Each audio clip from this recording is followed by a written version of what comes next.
Hi, it's Rob. I'm in the midst of client CEO coaching calls as it's start of the month, and just wanted to mention a topic that's come up with a couple of them and may be of interest to others. And that is how to drive down some of the costs in the business.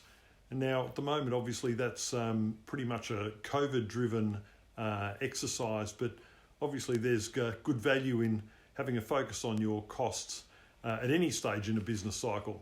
So just like to share a couple of the ideas that we've discussed during those coaching calls.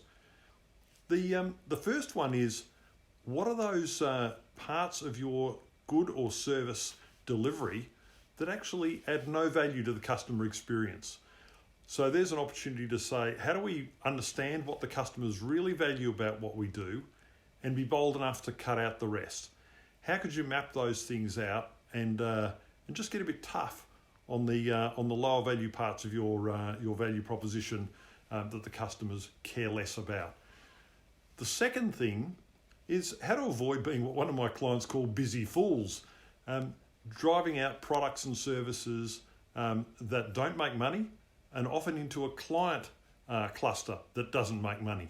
So how can you work out with a profitability by product and by customer to find that out in your business?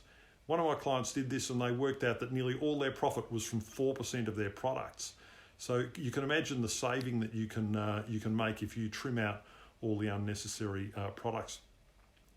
The third thing that you might want to consider is removing things that actually strategically add no value to where you're taking the business. So whether this is people who are working on irrelevant projects, whether it's R&D that you should stop because it's not the strategic direction of the business. Perhaps it's territories that aren't making you any money. If it's not part of the way forward for the business, it will be more easy to trim those costs. Now, one of the things that we've raised in these calls is, let's be really clear in all this, that what's muscle and what is fat in the business. And it's very easy, particularly in the clutter of something like COVID, to just make an over-the-top 10 or 20% cut, but there's a high risk in that instance that you'll be cutting muscle indiscriminately rather than just the fat. So what I've proposed is 3 ideas where you can focus on trimming out the fat first and only trim any muscle as a last resort. Hope that helps for now. What are your ideas for trimming costs in your business?